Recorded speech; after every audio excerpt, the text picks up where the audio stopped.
Hello, welcome back to my channel. Today I have a very special treat for you. We are going to talk about one of the best books ever written in history. It is not just a children's book. Adults can learn a lot from it too. The book I am talking about is called Heidi and was written by Johanna Spyri. It was published in 1881. When I was your age, this was my favorite book and I must have read it over and over again, 100 times. This is the story of a young girl who was abandoned by her parents and left alone in the world. But luckily, she has her kind-hearted grandfather to take care of her. The story is filled with adventure, but also teaches us some valuable life lessons. The story begins in a village at the foot of the Swiss Alps. In those days, there were no orphanages or foster homes like we have today. So when a child had no parents to take care of them, they would have to live on the street and fend for themselves. That's what happened to our protagonist, Heidi, when she was still only a baby. Her parents died and she was all alone. Luckily, her aunt and uncle were willing to take her in, but they had 4 children of their own and couldn't afford to feed another mouth, so they made a deal with her grandfather Johann. He lived up in the mountains and took care of goats. Johann agreed to raise Heidi so that she wouldn't have to live on the streets, but he didn't want to come down from his mountain hut himself to get her. So her aunt took her up there. When her aunt knocked on her grandfather's door, he opened it and asked, "Who's there?" Her aunt said, "It's me," and he replied, "Oh, I thought it was a wolf," and closed the door. Then her aunt knocked again and said, "But it's only me," and he said, "Open the door quickly. I'm expecting wolves."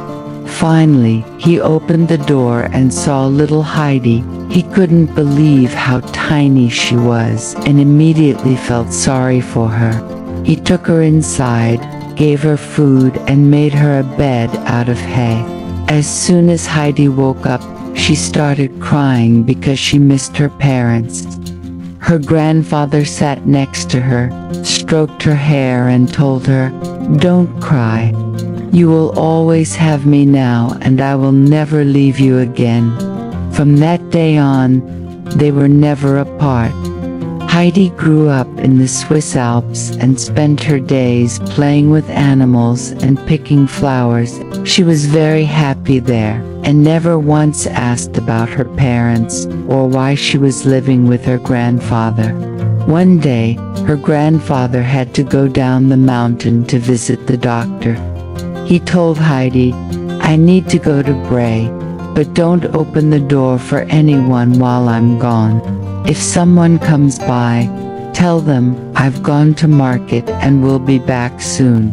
While he was gone, Heidi met a boy her own age named Peter. They became fast friends and played together all afternoon. Then Peter invited her to go see his goats, which she did. Suddenly, it started raining, so he showed her a cave where they could hide until it passed. They stayed in the cave for hours, and by the time they came out, it was getting dark. Heidi remembered her grandfather's warning, and didn't want him to get angry if he found out she'd let a stranger in, so she ran home as fast as she could. When she got there, she saw her grandfather's worried face. He asked her why she had let a stranger in and scolded her for not listening to him.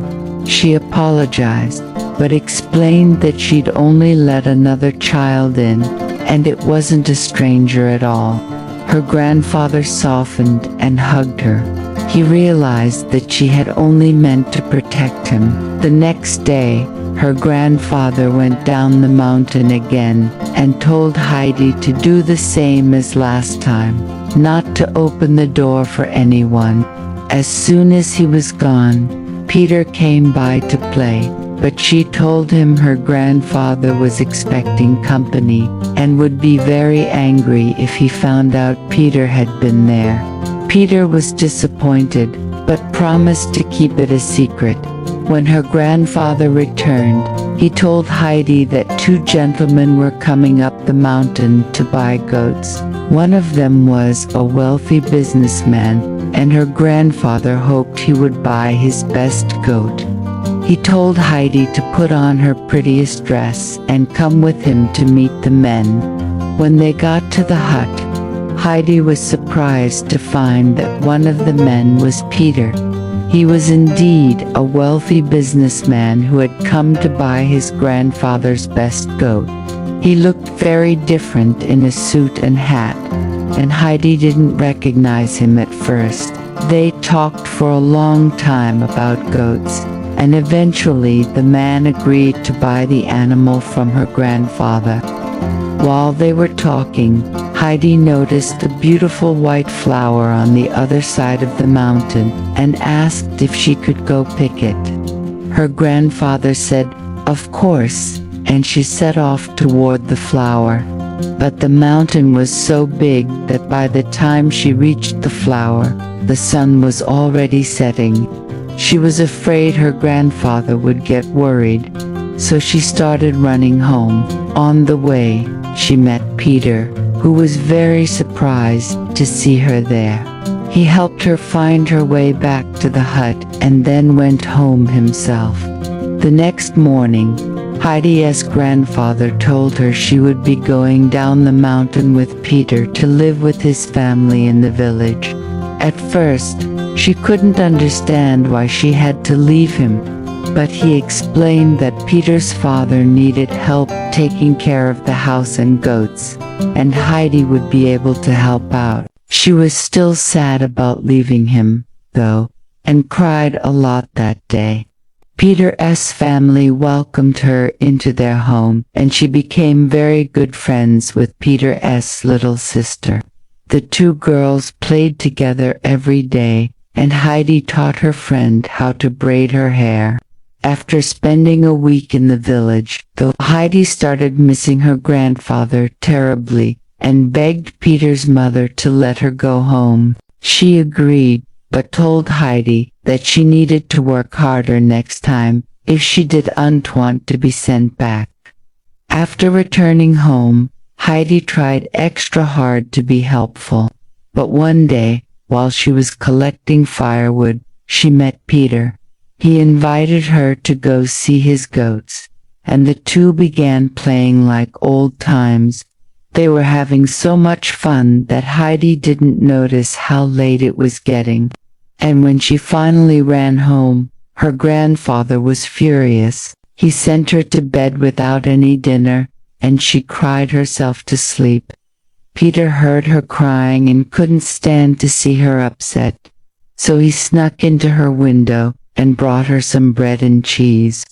They ate in silence, and when Heidi finished, she told Peter she couldn't eat anymore. She felt so bad for crying and upsetting her grandfather. She had never seen him so angry before. Peter told her that he knew exactly how she felt, and the two comforted each other. The next morning, Heidi woke up feeling refreshed. She knew she had to make amends with her grandfather, so she went to his room and gave him a big hug. He was still a bit angry, but told her to go pick some flowers and put them in a vase. Then he gave her a book and told her to read it while she waited for the flowers to wilt. She did as he said, and when she looked up, he had fallen asleep. She carefully carried the vase downstairs and put the flowers in it. Then she went back upstairs to read some more. An hour later, her grandfather woke up and asked her, "Do you think these flowers are pretty?"